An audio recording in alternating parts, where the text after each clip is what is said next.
إن الحمد لله نحمده ونستعينه من يهده الله فلا مضل له ومن يضلله فلا هادي له وأشهد أن لا إله إلا الله وحده لا شريك له وأشهد أن محمدا عبده ورسوله أما بعد வலைக்கும் அஸ்ஸலாம் வரஹ்மத்துல்லாஹி வபரகாத்துஹு. வஹீயின் இரண்டு பகுதிகளில் ஒன்றாகிய சஹீஹான ஹதீஸ்களிலிருந்து ஒரு ஹதீஸ் சஹீஹுல் புகாரியிலே 7515வது இலக்கத்தில் பதிவு செய்யப்பட்டுள்ளது. அல்லாஹ்வின் இரண்டு நபிமார்கள் அல்லாஹ்விடம் வாதித்த ஒரு வாத பிரதிவாதம் இந்த ஹதீஸிலே அடங்கி இருக்கின்றது. இந்த ஹதீஸ் பற்றிய விளக்கம் என்ன என்பது அடுத்து தொடுக்கப்பட்டுள்ள கேள்வியாகும். ஆயிரக்கணக்கான ஹதீஸ்கள் இருப்பதை நீங்கள் அறிவீர்கள். அவற்றில் ஒரு சில ஹதீஸ்கள் அவற்றை படிப்பதன் மூலம் இஸ்லாமிய அடிப்படை உட்பட பல்வேறு இஸ்லாமிய வழிகாட்டல்கள் அந்த ஓரிரு ஹதீஸை படிப்பதே போதுமானது என கூறும் அளவிற்கு அதிக கருத்து செறிவுடையதாக அந்த ஹதீஸ்கள் காணப்படுகின்றன. இதனைத்தான் நபி அலைஹி ஸலாத்து வஸலாம் அவர்கள் ஊதீது அல் ஜவாமி அல் கலிம், அதிக கருத்து பொதிந்த சுருக்கமான வார்த்தைகளை கொண்டு இவ்வாறு வழிகாட்டுகின்ற அந்த சிறப்பு தங்களுக்கு வழங்கப்பட்டிருப்பதாக நபி அவர்கள் கூறுகின்றார்கள். இங்கு விளக்கம் கேட்கப்பட்ட ஹதீஸ்களும் அந்த ஹதீஸ்களில் ஒன்று.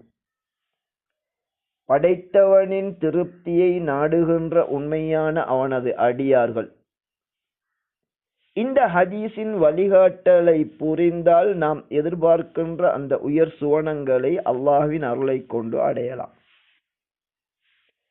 மிக கவனமாக காது கொடுத்து ஹதீஸின் வழிகாட்டலின்படி நாம் நடக்க வேண்டும் என்ற உணர்வோடு இதனை செவிமடுக்குமாறு உங்களுக்கு அன்பாக உபதேசிக்கின்றோம். இப்போது இந்த ஹதீஸ் என்பது இதன் விரிவான அறிவிப்பு சஹீஹ் முஸ்லிமிலே காணப்படுகின்றது. கதர் என்ற விடயம் பற்றி இந்த ஹதீஸ் முக்கிய கருத்தாக பேசுகின்றது. விதி என்ற விடயம். விதியை நம்பாத ஒரு மனிதன் அல்லாஹ்விடம் முஸ்லிமாக இருக்க முடியாது. விதி என்ற விடயத்திலே பெரும் அறிஞர்கள் கால் சறுக்கி இருக்கின்றார்கள், வழிகேட்டிலே சென்றிருக்கின்றார்கள். கலிமா சொல்லுகின்ற சமூகத்தில் ஒரு கூட்டம் ஒட்டுமொத்தமாக விதி என்பதையே மறுத்திருக்கின்றது. இவர்களை கதரியா என்று சொல்லப்படும் இவர்கள் வழிகேடர்கள். மற்றொரு கூட்டம் மனிதன் செய்கின்ற எந்த ஒரு செயலும் அவனது சுய செயற்பாடு அல்ல, அல்லாஹ் எழுதி வைத்ததைத்தான் அவன் செய்கின்றான் என கூறி மற்றொரு வழிகேட்டிலே சென்றிருக்கின்றது. இவர்களை ஜபரியா என்று குறிப்பிடப்படும். குர்ஆன் சுன்னாவை முறையாக படிக்காததால் அந்த விடயம் பற்றி சரியான தெளிவு இல்லாமல் தாமும் வழிகட்டு பிறரையும் வழிகெடுத்திருக்கின்றார். எனவே குர்ஆன் சுன்னாவை நாம் முறையாக படிக்க வேண்டும். அவ்வாறு படித்து போதிக்கின்ற நேர்வழிகாட்டுகின்ற வஹியை கொண்டு வழிகாட்டுகின்ற உலமாக்களின் வழிகாட்டுதலை நாம் நடக்க வேண்டும் என்பது முக்கிய விடயம். இப்போது இந்த ஹதீஸிலே பல படிப்பினைகள் இருக்கின்றன. மறுமை வெற்றியையும் உயர்வையும் எவை தருமோ அந்த விடயத்தில் கவனம் செலுத்துவது முக்கியமானது. அது அல்லாத விடயங்களில் எமது கவனங்களை செலுத்தக்கூடாது என்ற விடயத்தையும் முதலிலே நாம் புரிந்து கொள்ள வேண்டும். இப்போது இந்த ஹதீஸிலே என்ன இருக்கின்றது? நபி அலைஹி ஸலாத்து வஸலாம் அவர்கள் கூறுகின்றார்கள், ஆதம் மூசா இரண்டு நபிமார்கள் அலைஹிமஸ்ஸலாத்து வஸலாம் அல்லாஹ்விடம் ஒரு வாத பிரதிவாதத்திலே ஈடுபடுகின்றார்கள். அப்போது ஆதம் அலைஹி ஸலாத்து வஸலாம் அவர்கள் இந்த வாத பிரதிவாதத்தில் மூசா நபியை மிகைத்து விடுகின்றார்கள் என நபி அவர்கள் கூறிவிட்டு இந்த சம்பவத்தை விவரிக்கின்றார்கள், விளக்கமாக சொல்லுகின்றார்கள். ஒரு முஸ்லிமுக்கு இதிலே பல்வேறு படிப்பினைகள் இருக்கின்றன. அவற்றை சுருக்கமாக நாம் தொட்டு காட்டுகின்றோம். இந்த நபியின் வழிகாட்டலிலே நாம் நடந்தால் நாம் எதிர்பார்க்கின்ற உயர் சுவனங்களை நாம் அடையலாம். இப்போது அந்த சம்பவத்தை நபி அவர்கள் விவரிக்கின்றார்கள். மூசா அலைஹிஸ்ஸலாத்து வஸ்ஸலாம் அவர்கள் ஆதம் நபியை பார்த்து, நீர்தானே அல்லாஹ் அவனது கையால் உம்மை படைத்த அந்த ஆதம், உமக்கு அவனது ரூஹு நின்றும் உம்மிலே அவன் ஊதினான், வானவர்களை உமக்கு சுஜூத் செய்ய செய்தான், சுவனத்திலே உம்மை வசிக்க செய்தான். அதன் பிறகுதானே நீர் உமது தவறின் காரணமாக அனைத்து மனிதர்களையும் இந்த பூமிக்கு இறங்கச் செய்து விட்டீர் என்ற ஒரு ஆதங்கத்தை மூசா நபி அலைஹிஸ்ஸலாத்து வஸ்ஸலாம் அவர்கள் வெளிப்படுத்துகின்றார். முஸ்லிம்கள் தமக்கு மத்தியிலே தாம் இழந்துவிட்ட நலவுகளுக்காக மற்றொருவரிலே ஆதங்கப்படுவதென்பது நியாயமானது. அந்த வகையில் மூசா அலைஹிஸ்ஸலாத்து வஸ்ஸலாம் அவர்கள் ஆதம் நபி மீது இந்த குற்றச்சாட்டை சுமத்துகின்றார்கள். உடனடியாக கோபமுற்று பண்பிழந்த நடவடிக்கைகளை ஆதம் அலைஹிஸ்ஸலாத்து வஸ்ஸலாம் அவர்கள் கையாளவில்லை. அவர்கள் எவ்வளவு அழகாக தங்கள் மீதான குற்றச்சாட்டில் உள்ள நியாயமற்ற தன்மையை தெளிவுபடுத்துகின்றார்கள் என்பது பின்னால் இந்த ஹதீஸிலே தெளிவுபடுத்தப்படுகின்றது. அவற்றிற்கு முதலில் இந்த ஹதீஸிலிருந்து நாம் படிப்பினை பெற வேண்டிய முதலாவது விடயம், அகீதா என்ற நம்பிக்கை சார்ந்த விடயங்களிலே அல்லாஹ் தன்னை பற்றி குர்ஆனிலே என்ன கூறுகின்றானோ, தன்னுடைய தீனை எத்தி வைக்கின்ற பொறுப்பு சுமத்தப்பட்ட நபி அவர்கள் சஹீஹான ஹதீஸிலே அல்லாஹ்வை பற்றி எப்படி கூறியிருக்கின்றானோ அப்படி நம்புவதுதான் கடமையாகும். ஆனால் கை சேதம், எமது சமூகத்தில் உள்ள பெரும் பெரும் உலமாக்கள் கூட அல்லாஹ்வையும் தூதரையும் விட அதிகம் அறிந்தவர்கள் போன்று நம்பிக்கை விடயங்களில் கூட பல தவறான நம்பிக்கைகளை கூறி வைத்திருக்கின்றார். இங்கு எமக்கு முக்கியமானது, நம்பிக்கை விடயத்திலே அல்லாஹுவும் தூதரும் அல்லாஹ்வை பற்றி என்ன கூறியிருக்கின்றார்களோ அப்படியே நம்புவது கடமையாகும். அந்த வகையில் இங்கே இந்த தெளிவான ஹதீஸிலே அல்லாஹ் ஆதம் நபியை தனது கையினால் படைத்தான் என்று காணப்படுகின்றது. அல்லாஹுக்கு கை இருக்கின்றது என்பதை இந்த நபியின் வார்த்தை தெளிவுபடுத்தவில்லையா? இதுபோன்று நூற்றுக்கணக்கான ஹதீஸ்களை நாம் பார்க்கலாம். அதே நேரத்தில் அல்லாஹ் தன்னை பற்றி குர்ஆனிலே கூறும்போது லைஸ கமிஸ்லிஹி ஷை, அல்லாஹ்வை போன்று எந்த ஒரு படைப்பும் எந்த ஒரு வஸ்தும் இல்லை என்று தெளிவுபடுத்துகின்றான். எனவே நம்பிக்கை சார்ந்த விடயங்களிலே அல்லாஹ் எதனை கூறியிருக்கின்றானோ அப்படியே நம்புவதுதான் வழி, நேர்வழி என்பதை ஆரம்பகால இமாம்கள் தொட்டு இன்று வரைக்கும் குர்ஆன் சுன்னாவை கொண்டு வழிகாட்டுகின்ற உலமாக்கள் கூறுகின்றார்.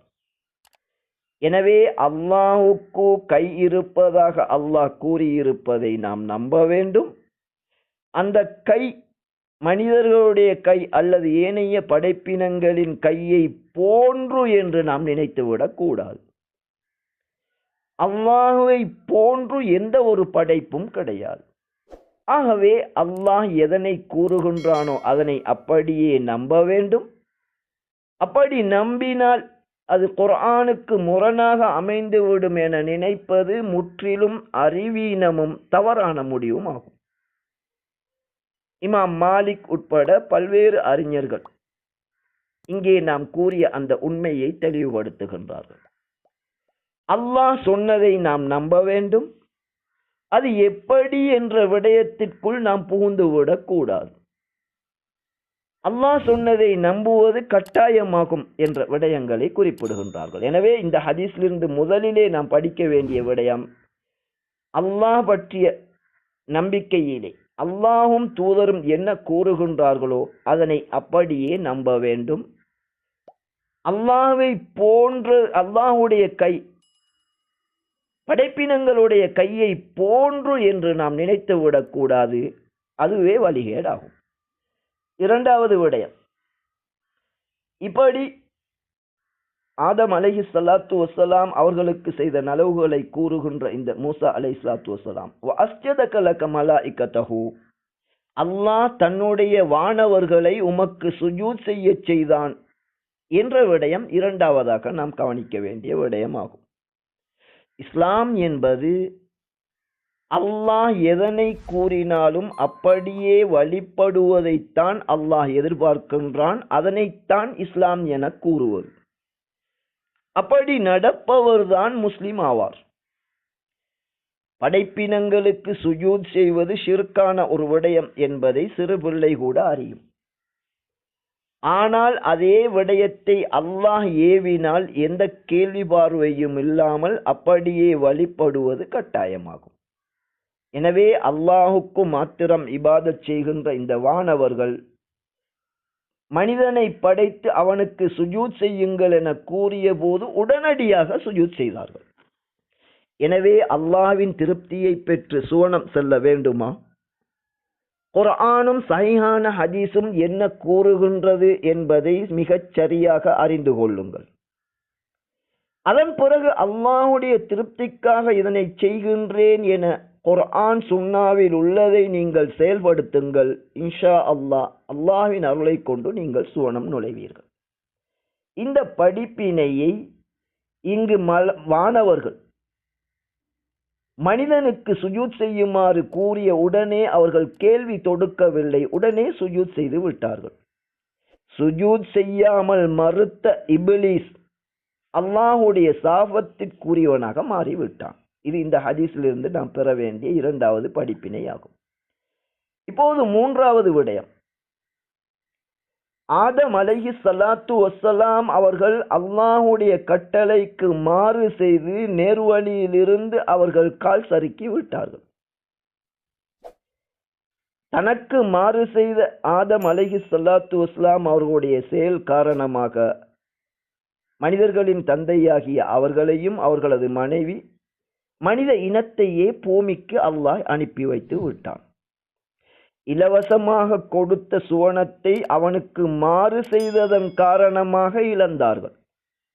மீண்டும் நிலையான இன்பமாகி அந்த சுவனம் செல்லுவதென்றால் எமது முயற்சி அல்லாஹுக்கு முற்றிலும் வழிபடுவதன் மூலம்தான் அதனை அடைய முடியும் என்ற விதியை ஆக்கிவிட்டான். இப்போது மூசா அலைஹிஸ்ஸலாத்து வஸ்ஸலாம் அவர்கள் எம்மிலே ஒவ்வொருவரது உள்ளத்திலும் இருக்கின்ற ஆதங்கத்தை இவர்கள் வெளிப்படுத்துகின்றார்கள். நீங்கள் செய்த தவறின் காரணமாகத்தானே இந்த பூமிக்கு வந்தோம் என்ற குற்றச்சாட்டை சுமத்துகின்றார். பிற முஸ்லிமிலே பிற மனிதனிலே ஒரு தவறு இருக்கும் என்றால் அது பற்றி நல்ல நோக்குடன் அதனை கேட்பதும் அவரோடு கதைப்பதும் குற்றம் கிடையாது. அந்த வகையிலே சுவனத்தை இழந்து விட்டோம் என்ற ஆதங்கத்திலே கேள்வியை தொடுக்கின்றார்கள். இப்போது ஆதம் நபி அவர்கள் எவரேனும் ஒருவர் எம்மீது குற்றம் சுமத்தினால் அதனை எப்படி அணுக வேண்டும் என்பதற்கு மிகச்சிறந்த உதாரணமாக உணர்ச்சி வசப்பட்டு கோபமுற்று தவறான வார்த்தைகளோ செயற்பாடுகளோ அவர்கள் வெளிப்படுத்தவில்லை. எவ்வளவு அழகாக அதனை கையாளுகின்றார்கள் என்ற விடயம் நாம் படிப்பினைக்கு எடுக்கத்தக்கது. முஸ்லிம்களுக்கு மத்தியில் இப்படி ஒருவர் மற்றவர் மீது குற்றம் சுமத்தினால் அதில் எந்த அளவு நியாயம் இருக்கின்றது, அது சரியானதா தவறானதா என்பதை அலசி இருவரும் உண்மையான விடயத்திலே ஒன்றுபடுவதென்பது மிகச்சிறந்த முன்னுதாரணம் இதிலே காணப்படுகின்றது. இன்று எமது சமூகத்தில் பெரும் உலமாக்கள் கூட ஹதீஸிலுள்ள இந்த படிப்பினையை கொண்டு செயல்படுவதில்லை. எப்படியோ ஆதம் அலைஹிஸ்ஸலாத்து வஸ்ஸலாம் அவர்கள் தங்கள் மீது சுமத்திய குற்றச்சாட்டுக்கு எப்படி பதில் கூறுகின்றார்கள்? எப்படி மூசா நபி தங்களை வர்ணித்து அந்த கேள்வியை தொடுத்தார்களோ அதே போன்று ஆதம் அலைஹிஸ்ஸலாத்து வஸ்ஸலாம் அவர்கள், நீர்தானே அல்லாஹ் உமக்கு அவனது தூதுத்துவத்தையும் தந்து உம்மோடு கதைப்பதற்கு அவன் உம்மை தேர்வு செய்த அந்த மூசா என்பவர் எல்லா விடயங்களுக்கும் தெளிவு தருகின்ற அந்த வேதங்களை அவன் உமக்கு தந்தான். உம்மோடு உரையாடுவதன் மூலம் அல்லாஹ் உம்மை நெருக்கிக் கொண்டான். எனவே உமக்கு வழங்கப்பட்ட அந்த தௌராத்திலே நான் படைக்கப்படுவதற்கு எவ்வளவு காலம் முன்னதாக விதி என்பது எழுதப்பட்டது என்று கேள்வி தொடுக்கின்றார். அதற்கு மூசா அலைஹிஸ்ஸலாத்து வஸ்ஸலாம் அவர்கள் 40 வருடங்களுக்கு முன்னரே அந்த விதி என்பது எழுதப்பட்டு விட்டது என்று அதில் இருப்பதை கூறுகின்றார்கள். அதிலே வஅஸா ஆதமு ரப்பஹு ஃபகவா என்பது இருக்கின்றதா என்று அடுத்த கேள்வியை தொடுக்கின்றார்கள். இந்த வசனம் குர்ஆனிலும் காணப்படுகின்றது. 20வது அத்தியாயத்தின் 121வது வசனம். இதன் கருத்து ஆதம் ரப்பிற்கு மாறு செய்து அவர் கால் சறுக்கி விட்டார், பாதை தவறிவிட்டார் என்பதாகும். அதற்கும் ஆம் என்று மூசா அலைஹிஸ்ஸலாத்து வஸ்ஸலாம் அவர்கள் பதில் கூறுகின்றார்கள். இப்போது எதனை கொண்டு தன் மீது குற்றம் சுமத்தினாரோ அதிலுள்ள தவறை புரிய வைப்பதற்காக, அதாவது ஒரு விடயம் நடந்து முடிந்து விட்டால் அதிலும் ஆதம் நபி செய்த தவறுக்காக அல்லாஹ்விடம் பாவ மன்னிப்பு தேடினார்கள் என்ற விடயம் கூட காணப்படுகின்றது. அல்லாஹ் மன்னித்து விட்டான் என்பதும் கூட குர்ஆனிலே பதிவாகி இருக்கின்றது. எனவே ஒரு மனிதன் தவறு செய்து விட்டு அதற்கு தௌபா செய்ததன் பிறகு அந்த தௌபா ஏற்றுக்கொள்ளப்பட்டும் விட்டது என்ற ஒரு விடயத்தை கொண்டு குற்றம் பிடிப்பது மிக தவறானது. இதனை உணர்த்தும் வகையிலே விதி என்பதை நாம் நம்ப வேண்டும். நடந்து முடிந்து விட்ட விடயம் விதியாகும். எனவே விதியை மீறி நாம் நடக்க முடியாது. ஒரு தவறை செய்வதற்கு முன்னர் விதியிலே இருக்கின்றது, ஆகவே நான் தவறு செய்கின்றேன் என்று ஒருவர் கூற முடியுமா என்றால் அதுவும் தவறானது. விதியிலே என்ன இருக்கின்றது என்பதை மனிதர்கள் எப்படி அறிவார்கள்? எனவே சுருக்கம் என்னவென்றால், இவ்வாறு சுவனத்தில் இருக்கும்போது தவறு செய்ததன் காரணமாக மனிதர்கள் பூமிக்கு அனுப்பப்படுவார்கள் என்பது அந்த ஆதம் நபியை படைப்பதற்கு முன்னரே அல்லாஹ் எழுதிய விதியாகும். விதியை நாம் நம்ப வேண்டும், அதனை குறை காணக்கூடாது என்ற விதத்திலே உண்மையை தெளிவுபடுத்தினார்கள். உண்மை தெளிவாகிய உடனேயே மூசா அலைஹிஸ்ஸலாத்து வஸ்ஸலாம் நேர்மை மிக்க ஒரு நல்ல முஸ்லிம் என்ற அடிப்படையில் தாம் புரிந்து கொண்டது தவறு என்பதை ஏற்று வாய்மூடி விட்டார்கள். இதுதான் ஒரு மனிதனிலே அவனுக்கு நேர்வழி கிடைப்பதற்கும் அதன் மூலம் அவன் சுவனம் செல்வதற்கும் இருக்க வேண்டிய ஒரு அடிப்படை முதன்மை பண்பு என்பதை இஸ்லாம் கூறுகின்றது. தெரியாமல் ஒரு மனிதன் தவறு செய்யலாம். உண்மை தெளிவாகியதன் பிறகும் நான் சொன்னதைத்தான் உண்மைப்படுத்த வேண்டும் என்று வாதிடுவது ஒரு சாதாரண நேர்மையுள்ள மனிதனுக்கு கூட பொருத்தமானதல்ல. ஆகவே இந்த ஹதீஸில் இருந்து நாம் பெற வேண்டிய முக்கிய பாடம், பிற மனிதனிலே நாம் சுமத்துகின்ற குற்றச்சாட்டு நாம் அறிந்த வரையில் அது உண்மை என நாம் அந்த குற்றத்தை சுமத்தினாலும் அதிலே தவறு இருக்கின்றது என்று எப்போது ஆதாரத்தோடு தெளிவுபடுத்தப்படுகின்றதோ உடனடியாக அந்த உண்மை நியாயத்திற்கு ஏற்ப நாம் மாறிவிடுவதுதான் உண்மை முஸ்லிம்களின் அடையாளமாகும். இந்த ஹதீஸில் இருந்து நாம் பெற வேண்டிய முக்கிய பாடமும் அதுவே ஆகும்.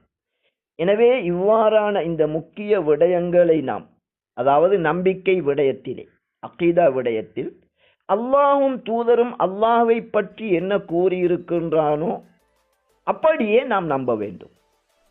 குர்ஆனிலும் சஹீஹான ஹதீஸிலும் என்ன கூறப்பட்டுள்ளதோ அதுதான் அல்லாஹ்வின் திருப்தியை அடைகின்ற தூய்மையான இஸ்லாம் என்பதை நம்பி அந்த வழியிலே செயல்பட வேண்டும். இந்த இஸ்லாத்தை புரிந்து கொள்வதில் பலரும் தப்பும் தவறுமாக இருக்கின்ற நிலையில் நாம் சரியாக புரிந்திருக்கின்றோம் என்று நினைத்து கொண்டிருந்த நிலையில் குர்ஆன் சுன்னாவில் இருந்து அது அல்ல நேர்வழி, இதுதான் என்று தெளிவுபடுத்தப்பட்டால் அந்த நேர்வழிக்கு ஏற்ப நாம் மாற வேண்டும் என்ற முக்கிய விடயத்தை இந்த ஹதீஸ் கூறுகின்றது. இப்படி நாம் குர்ஆன் சுன்னாவின்படி அல்லாஹ்வின் திருப்திக்காக எம்மை மாற்றிக்கொள்வோம் என்றால் அதுதான் சுவனம் செல்லுகின்ற நேர்வழி என்பதை இந்த ஹதீஸ் எமக்கு கூறுகின்றது. இந்த நேர்வழியின்படி நடந்து ஒன்றுபட்ட முஸ்லிம்களாக ஒரு இமாமின் கீழ் வஹியை பின்பற்றுகின்ற சுவனம் செல்லுகின்ற நேர்வழியில் உள்ளவர்களாக நாம் மாற வேண்டும். அல்லாஹ் அனைவருக்கும் அந்த பாக்கியத்தை தந்தல்வானாக.